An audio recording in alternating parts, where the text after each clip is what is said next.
Welcome back to the Job Seekers series on the Supply Chain Doctor Show. On social media and in my general networking, I noticed an uptick in people looking for work. This is where the series idea originated. My purpose with the Job Seekers series is to get people more exposure by giving them a platform to share their ideas, perhaps provide motivation to others, and hopefully learn a few new job search ideas and create a community where people can inform, share, and possibly be edutained. That's a word. That's a word that I made up. Education, entertained, edutained. Today I'm with John Trestrail. I've known John for many years as a supply chain strategist. But what is a supply chain strategist? Well, let's find out. John, thank you again for speaking with me today. And to begin, tell me a little bit about yourself. Yeah, so thanks for having me on, Chris. Good to talk to you. I think we first met nearly 30 years ago through APICS.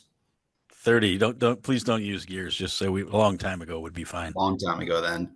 That's Were you right. the chapter president? I was, yes, sir. I've been involved with them for many, many years. Yeah, great organization. Yes. So a bit about myself.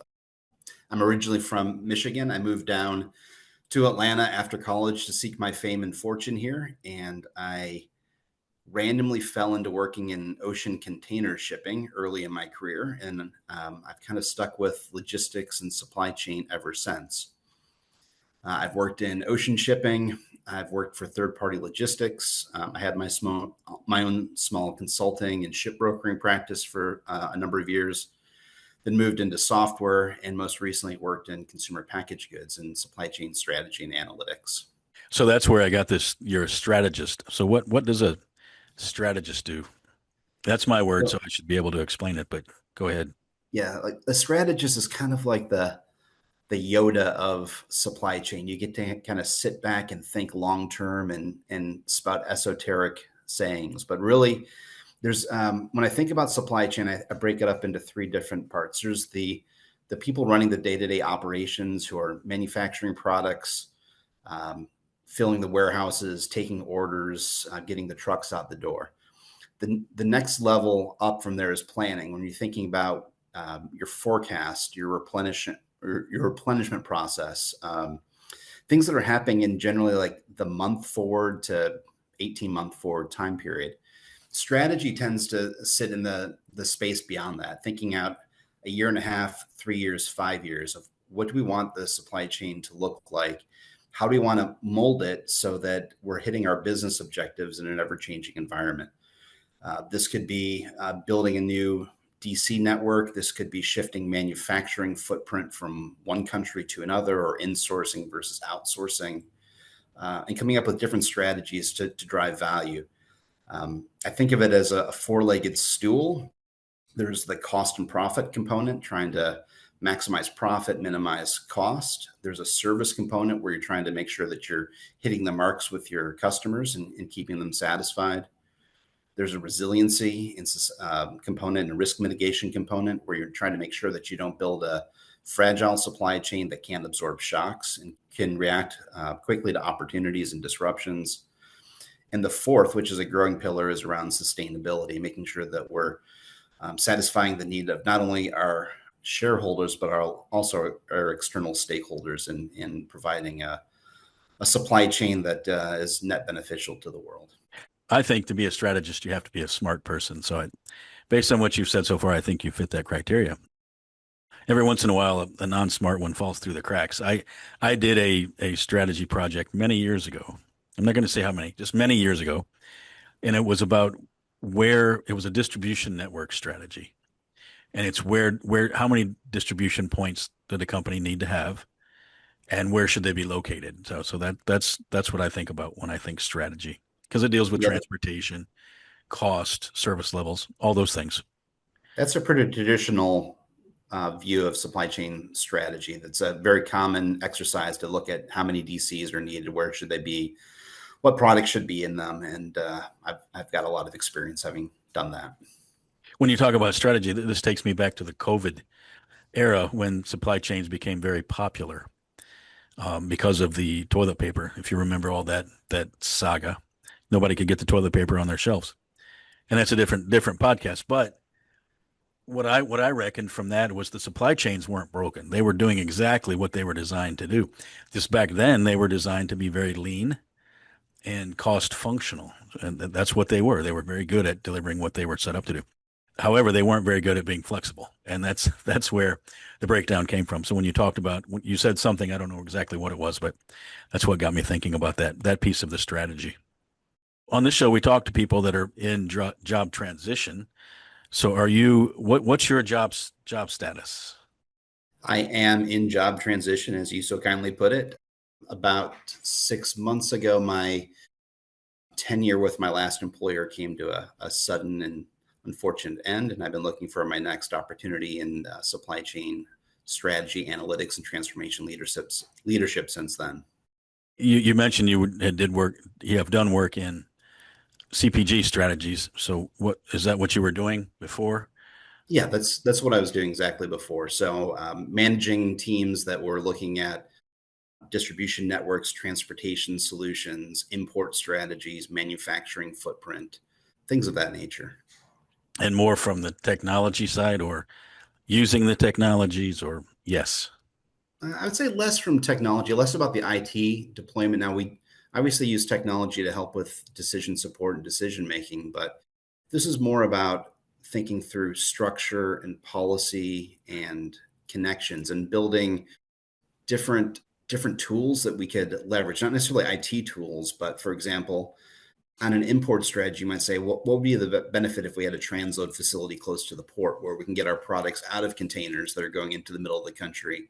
Is there a cost savings? Is there a flexibility to be able to make last minute decisions about inventory deployment instead of having a through bill of lading for a container going into the middle of the country? So just kind of building different options and building relationships and contingencies that we can deploy where it makes sense. Basically putting more tools in your toolkit to have flexibility and drive efficiencies. And John, in your space, I would imagine, especially CPG, and if we think about global supply chain, global transportation, that tariffs might have had an impact. Or you've worked with tariffs, or do you know anything about tariffs? Tariffs are having have had a huge impact and continue to have a huge impact, particularly with the uncertainty about what's happening with them. There's been a lot of recent over the last several years push to move out of China into other countries that would have lower tariff duty rates. But we see that it's impossible to tell right now what's happening from day to day as the administration is negotiating with different countries about that. So there's kind of ongoing analysis about make versus buy. Should we outsource products to vendors in Asia, for example? Should we make the products in-house? What's the trade-off between the efficiencies and labor, the tariffs, the transportation, the lead time components? Can we nearshore? And it looks like even nearshoring products into Mexico and Canada is not going to insulate you from the exposure to duties and tariffs. Sounds like you have an insider's or an educated perspective on this. You could help people with their tariff strategies, or I assume that would be part of a supply chain strategy. Yeah, it's basically you're looking at the whole picture holistically when you're doing strategy. You're thinking about the transportation costs, the sourcing costs, tariff and duty, the lead time impact on inventories, trying to make sure that you're thinking about all the different factors and trying to figure out the lowest landed cost with respect to those other components we talked about of service, resiliency, and sustainability as well. Yeah, it's good words. Service. Would you say service? I forgot the next one. Yeah, Sustainability was in service, there. sustainability, and resiliency. Resiliency. That's good. Those are good. And it comes back to being having flexible and adaptable supply chains. I expect. Now, what do you think about the acronym AI? Has that had an impact on anything that you've done or worked with in the past, or you think it'll impact things in the future? Two things. One, AI has been around for decades, but we really haven't called it AI. When you think about like optimization programming, mixed and interlinear programming, stochastic simulation, these techniques have been available to supply chain practitioners for decades, and we use them heavily. Today, when we talk about AI, it's usually with the context of like large language models and being able to interact Mhm. kind of in a native like English way with the AI. So I think there has been a long and storied history of using AI to help solve supply chain problems and support decision making. The new frontier of being able to use large language models and interact with AI kind of verbally or through written text is still being developed. There's tons of use cases, but I don't know that it's been developed and executed in the same way that it has in other business spaces like sales and marketing, for example. Are you a user of AI? Any I form or fashion? Yeah, I do use AI. Obviously, like that, what I was talking about with the traditional network optimization, mixed linear programming, all that type of work is something that I use frequently. But I also use Chat GPT because it generates a lot of great ideas and research almost instantly. You can use it to write code for things that maybe you don't know what the best way to write like a SQL statement might be. It can come up with it pretty quickly for you. And I just used it the other day to come up with a logo for my new band that we have a gig on August 2nd. So like we need some kind of image to send to the facility so they can promote us. So And what's the pop in an idea and out spat an image. and what's the band name? The band name that we're going with is Milk Carton Kids. Milk Carton Kids. Yeah. So the image is three adults on the side of a milk carton as if they're missing children. And what's your role in the band? I play drums. I'm the drummer man. Oh, percussionist. And where are you playing? We are playing at Sweetwater Tavern in Duluth on August 2nd. Sweetwater Tavern in Duluth. So obviously I have to get this edited and published before August 2nd. So That's all right. I don't expect people to come to see no, of us. course there'll be somebody will be there for sure. So do you think AI, well, let me back up. This job market is something that I've never seen in my career. I don't know if it's just where I am in my career, what's going on in the space, but it's a pretty tough market from my perspective. What are you seeing? Anything? What's your perspective on the market? I think the market is not a great job market by any means. I've had some opportunities that were promising.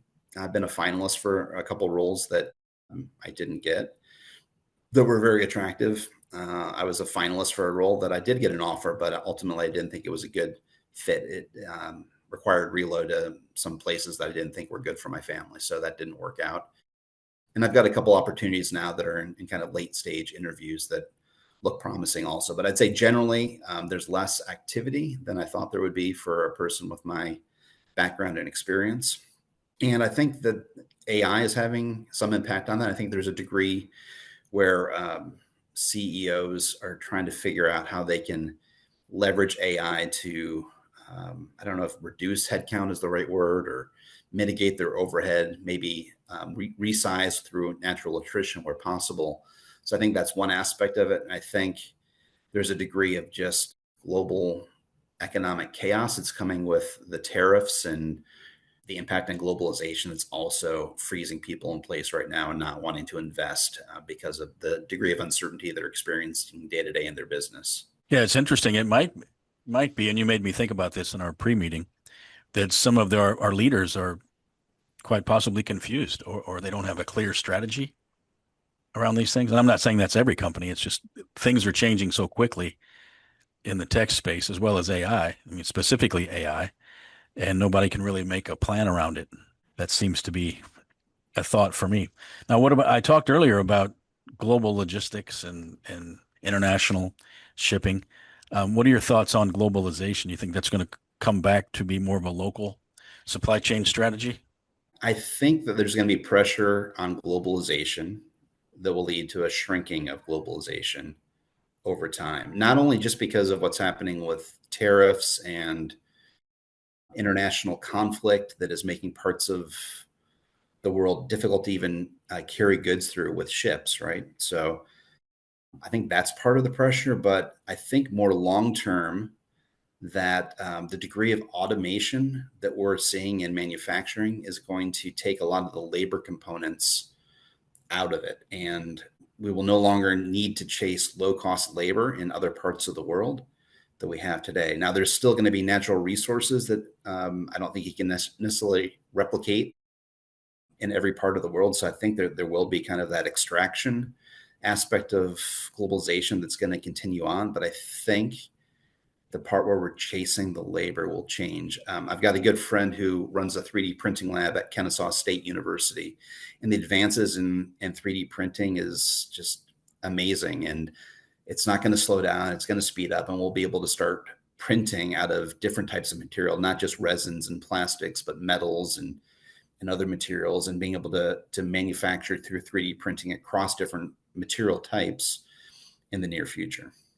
So it's almost like my local FedEx print center will be a print on demand facility. I think so. It sounds like science fiction, but I really do think that that's coming. And when you can print products on demand, you don't need to transport them. You don't need to inventory them. You don't need to forecast them. You don't have to be overly concerned with SKU proliferation when the Hmm. SKU is sitting in some kind of schematic on a computer and not in physical inventory. So I think that's going to have the most profound change on the way that supply chains operate in the next couple decades.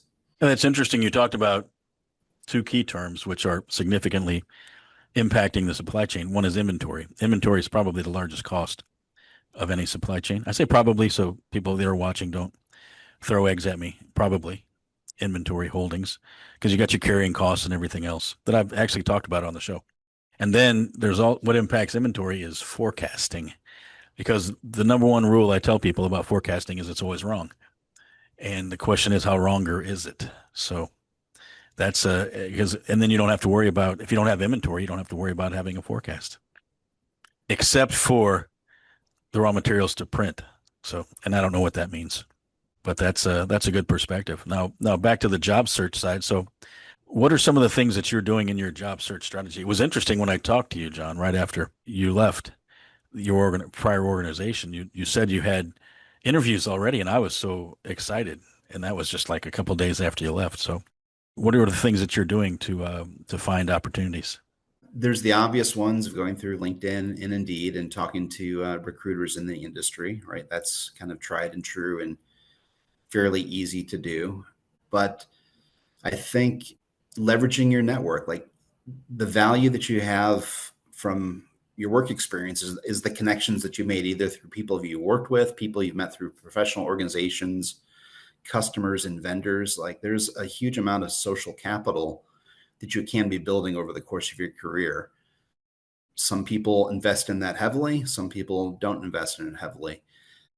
I think early in my career, I saw the value of it, not just like from a selfish perspective of trying to get ahead in your career, but just in having that degree of social interaction and joy from meeting people and being able to develop those bonds makes your career life that much more rich and exciting. Like I said, I met you through APICS a long time ago. CSCMP has been a great organization. Informs, Atlanta Maritime Association. All these are good ways to make connections. But even beyond just kind of the business side, I'm involved in other organizations with great connections. For example, I play hockey a couple nights a week, and our hockey league has like over 2,000 people associated with it. So great way to talk to people and find out what's happening in the business world, in addition to just having, a fun outlet to get exercise and drink a couple of beers afterwards and tell stories. I'm also involved with a cultural organization. My grandfather came from a part of England called Cornwall. It's the southwest corner of England. I think it's beautiful. I've been there a number of times, and I'm part of an organization that connects about 300 people of Cornish descent and ancestry so that they can learn about the culture and share stories and kind of be connected with that part of their past. Investing both within the business realm of networking and outside of it, I think is a great way to not only have that personal enrichment and connection, but also find opportunities that you might not find posted on a job board. Yeah, you just got to be creative. Keep an open mind to opportunities, even if the company you're talking to doesn't have a role now, they might in the future. I don't know what the odds are, but that's something I've seen as well.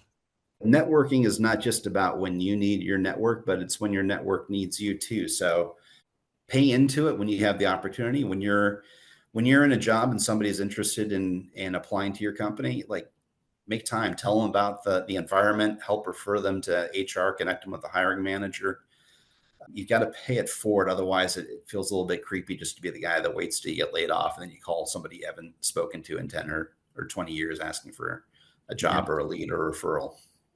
Well, I tell people generally other people want to help. If you ask them for help, they are willing to and want to help you. Yeah, sure, you're going to find the random that, no, please don't bother me. But I believe people generally want to help you, but you have to invest in it. It's a relationship, emotional investments.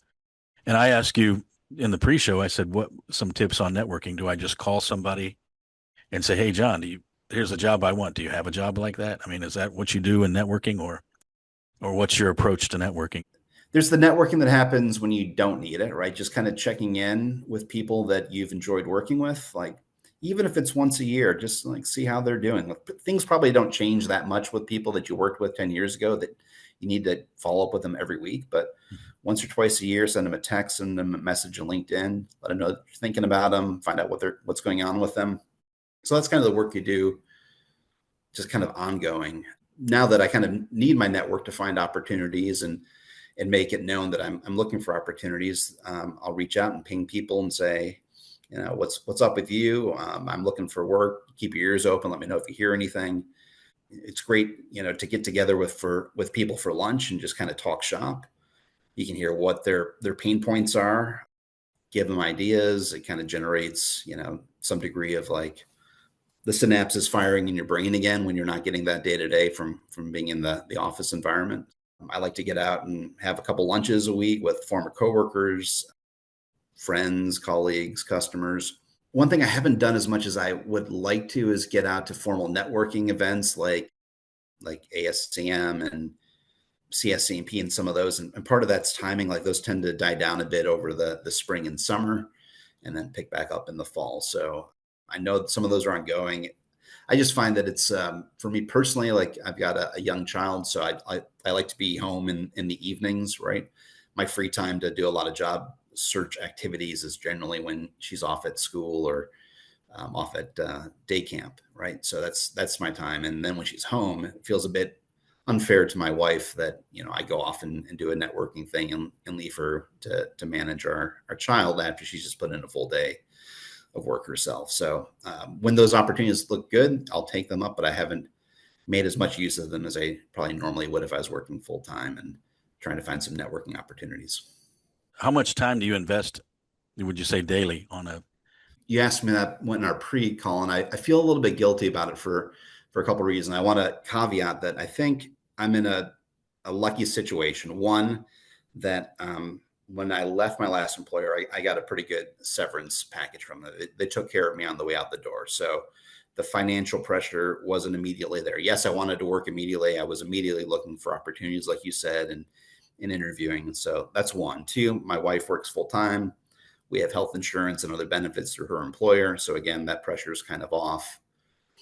And then third, well, I don't know if this is relevant, but third, like I kind of had a sense like it was probably time for me to move on from my last opportunity this year anyways. Now, this is not the way that I would have wanted that to happen, but I was kind of in the space to think like I need something fresh and something new in 2025. So that said, back to your original question, I feel like generally I spend about an hour a day, which doesn't seem like a lot, but when there are things, obviously, like it's a top priority. So if I need to interview a bunch or research a company or do pre-work for an interview, like I'll sit down and do that. That's top priority. I find though, like generally, if I can't figure out like what to do for the day, I've gone through LinkedIn and Indeed, I've hit my network, nothing's live. Like I'm not going to beat my head against my laptop for 6 hours sitting in the living room. I want to take advantage of this time, which may not come again until I retire. Who knows? Maybe I'll be in the same position 2 or 3 years, but maybe it will be, decades down the road. But I want to try to enjoy it and have some value out of the time that's been gifted to me here. So what will I do during my day? I'll go for walks. I repaired a broken fence in my backyard that I took a lot of pride for because I did all that work myself and it was very hard work, but it looks great. I'm very proud of it. I installed a zip line in the backyard for my daughter to use, which was way harder than I ever thought it would be. But I bought the zip line like 3 years ago. I never installed it. I'm like, if I don't do it now, I'm never going to get it done. I've been working on a fictional book for a couple of years, and I took advantage of the time to get like a third revision done and do some editing of that. I took a great trip with my daughter, my elder daughter, who just graduated from college at UGA.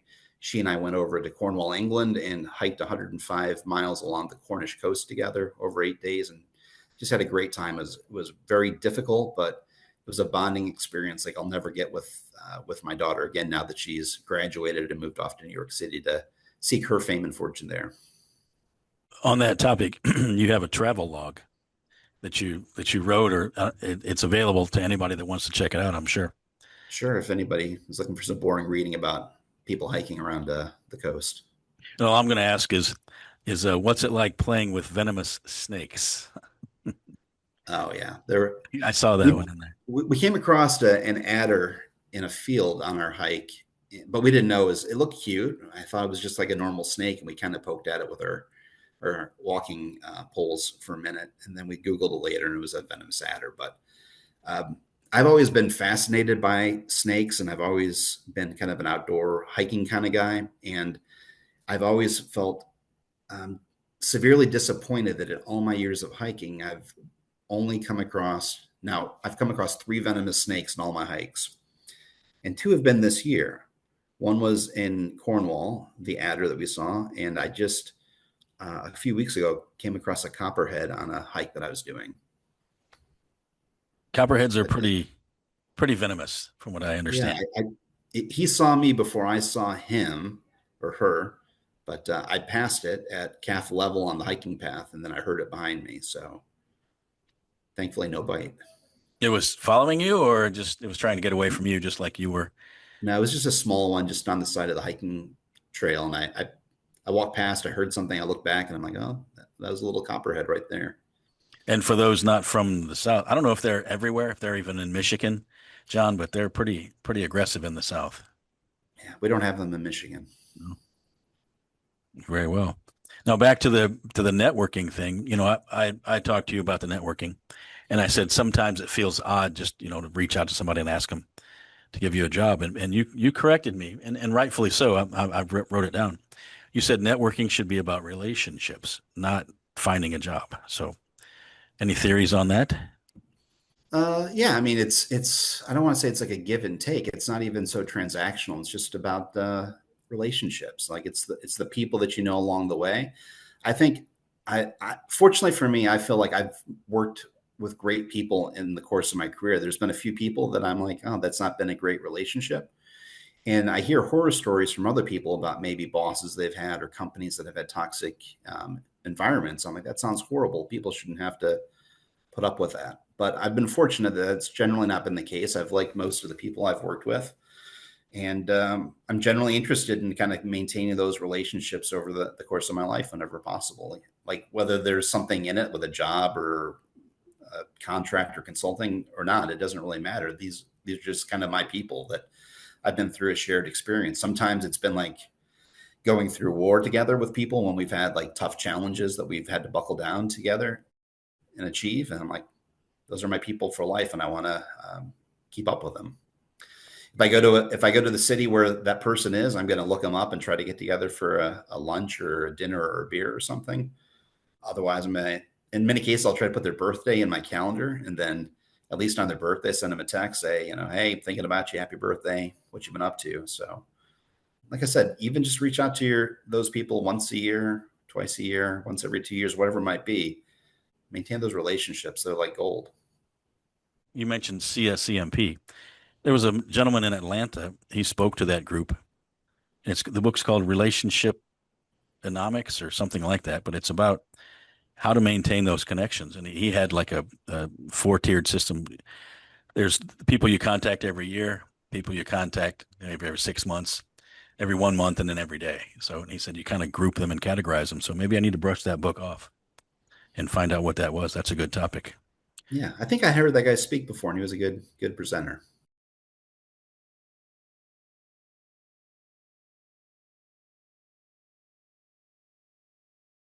but it is about the relationships. And people have told me before, well, I talked to John, I networked with John, 3 weeks ago, and I don't have any job.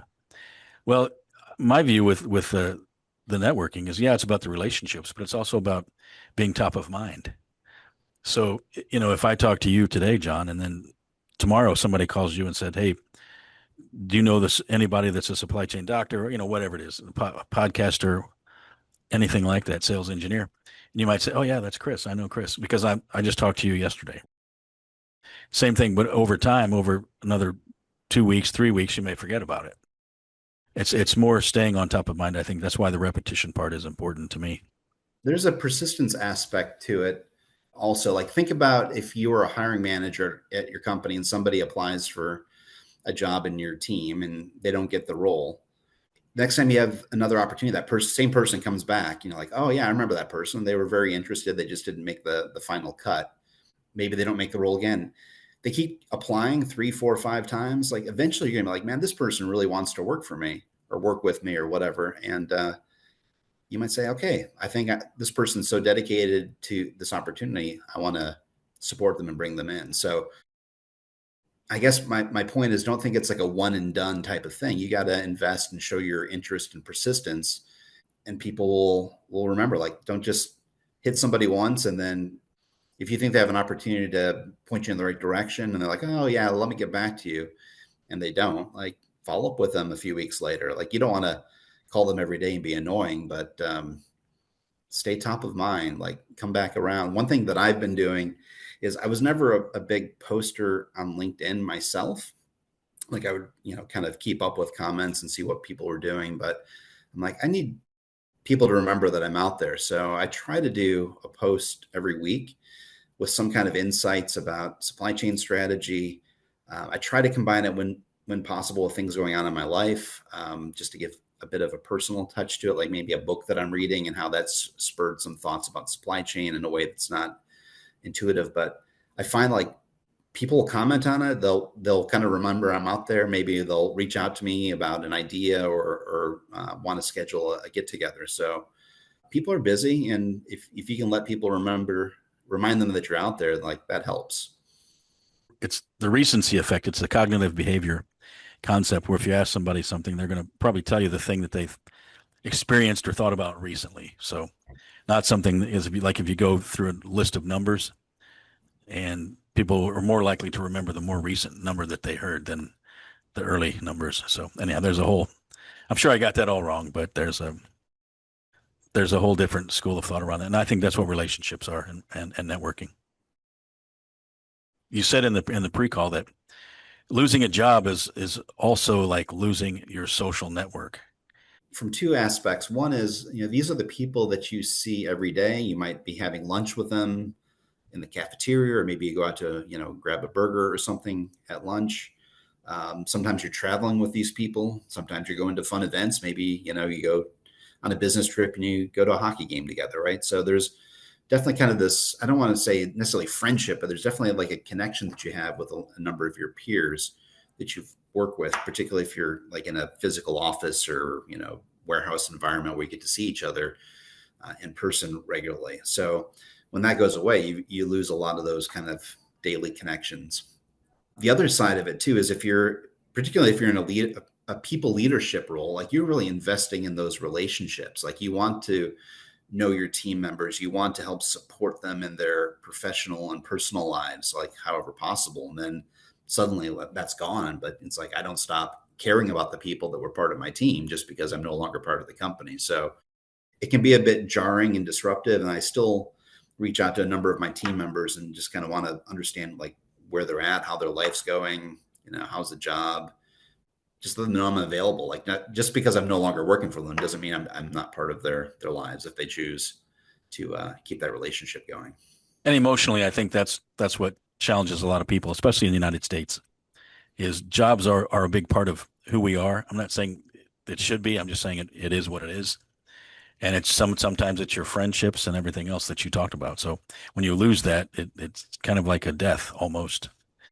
It can be a challenge, but reach out. People are busy. That sometimes they feel awkward about how to communicate with you after you've gone, but take it upon yourself. If you want to maintain that relationship or connection with people, reach out to them. It's not always easy for them to be the first one to make a move if they're still behind. They might have some survivor's guilt or remorse or concern about how the company would view it if they're talking to you. Who knows? Take it on yourself to keep that connection alive if you want it to be. It impacts everybody's lives. And as I said, on social media, I'm seeing things on LinkedIn that I've never seen in my career in terms of people's desperation and things like that. So again, that's where the idea for this series came about. So I'm going to end with a couple quick questions, maybe easy ones. And it's not all about LinkedIn, but that seems to be the social media platform of choice for business. But what's your thoughts on the green badge, open to work? I just started using it recently. I think there's two settings. One where it's available for like recruiters and HR professionals to see. And for a while I had it set visible for them, but not to my wider network.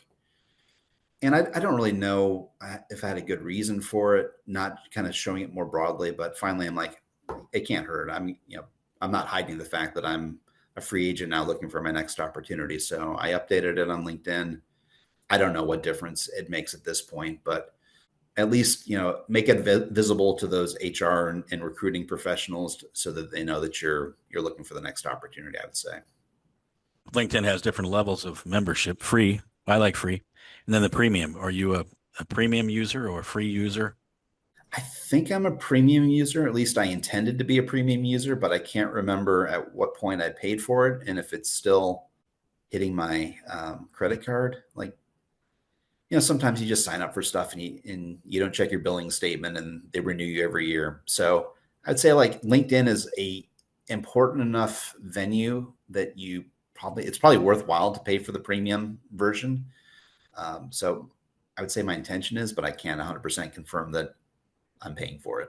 Now, John, you got to watch those expenses in the unemployment line. So I don't let know. those subscriptions just keep going. That's what all the financial advisors say. Manage your subscriptions. I think they even have a subscription to manage your subscriptions. I saw that somewhere. Any final words as we wrap down the show? I'm supposed to have words of wisdom here, huh? Words of wisdom, sir. Well, you've spewed a lot of things off. I'm sure people will get from the show, but You are not your job, right? That's a huge part of your many people's identity, but it's not all that you are. Think about what type of things you might do if you were retired, right? Like, would you want to get in better shape? Would you want to explore some artistic expression? Now is a time maybe to play around with some of those opportunities, right? So you've got the time, and some people are job searching 8 hours a day, and I definitely appreciate that different people are in different positions, and maybe that is absolutely what is needed for the person. But if you're a person that finds that there's a different balance of time during the day, like, take advantage of some of those things that you've always wanted to do but have not had the time to do. Write a letter to a friend or a family member, right? People don't write letters anymore. This is your opportunity to make a connection. Think about estate planning, or what you want done after you pass away. Like, think about some of those things. Like, usually you don't have that time in your life to pause and think about those items that you kind of put off from day to day, like installing a zip line for several years. So that's one thing that I would just kind of, I guess, suggest is like, view the time as something of a gift right now, although it doesn't feel like a positive gift in many ways. Like, it's a lot about your perspective. And if you can have that positive perspective of what's something I've always wanted to do, but haven't had the time to do, or the energy or the consistent time to do, like, this might be your opportunity to do it. The other thing I'd say too is, to the extent that you can have some kind of side business or moonlighting opportunity, like, build something up now. Like, if you've always wanted to have a small business, I don't know, installing garage doors, whatever it might be, like, no time like the present to start it. And it might be something that you can maintain after you find your job, or you might find that it grows to the point that it replaces whatever your career was before. So I'm always an advocate for finding kind of another source of income, or kind of business opportunity. For a period of time early in my career, that's when I started doing some shipbrokering and consulting work, and eventually it turned out to be my own business that I worked at full time for about 8 years before kind of getting lonely and bored and going back into industry. So I think there's a lot of value in kind of exploring some of those other passions, and particularly if it's something that can provide even a small amount of income. Another thing that we talked about, Chris, before was like just get out into the world. Like the world's happening outside of your four doors, and if that means volunteering, you'll make connections there. You'll, whether it be business connections or personal connections, it will be rewarding and enriching for your life. And if you can't right now contribute something business wise, if you can volunteer and give something back to society or help out people, like this is your opportunity to do that. Don't feel like you can't do anything now just because you don't have a kind of a full-time steady job. Like the world's out there. Getting out in the world will open opportunities that you'll never find sitting at home. Yeah, it's interesting on that getting out there theory. I think that's important. Don't just sit in your basement or in your office or anything else. That's mentally tough for people in general. So if you can get out there, and one thing, John, I've learned, I get out. I have friends that have their own businesses, and I sometimes I volunteer for them, sometimes I contract with them, but I'm learning new things about their business. It has nothing to do with supply chain, and that's kind of refreshing as well, learning something new. So, John, how can people get in touch with you if they, well, I guess, can people get in touch with you? That's the first question. I would assume yes. Sure. Yeah. I love making connections and learning what people are up to and helping out. So probably the easiest way is LinkedIn. I've got a public profile up there, John Trestrail. John H. Trestrail at gmail.com is another way to reach me. Oh, you're giving out the email. Okay. Yeah, sure. Why Phone not? number, but you're not going to give out that phone number. Don't do that. Don't do that. No, I'm not going to do that. Come out to Sweetwater Tavern on August 2nd. That's another way to reach Now, me. I'll be, I'm glad you mentioned that. See, I'm going to tag Sweetwater Tavern on my LinkedIn post. So just to yeah, get their attention. we'll be playing classic rock and alt rock cover songs and a couple originals from a former band that we were in. Oh, so this is a regrouping. Okay. Yeah, we had a longtime band for about 15 years that fell apart about 2 years ago. And then my good friend and our, who is the bassist for that band, she and I have formed another band with a new guitarist. So this is Oh. the early days for the new band for us. I studied music just a little. I mean, studied it, the industry just a little bit, and that was popular back in the day. People would, with some of the people that get paid to play music, but they're not in a band. I forgot what they're called. State something Session studio. musicians. Yeah, session musicians. And then they would go out and start their own bands, and they were different people were in different bands. Like Michael McDonald, for example, he was in several different bands, Mhm. and then he became his own band. So I think that's a neat study if you're interested in learning something new. Yeah, just to be clear, like I don't make any money playing music. This is just a passion project. I made a big leap there, didn't I? From a. Yeah.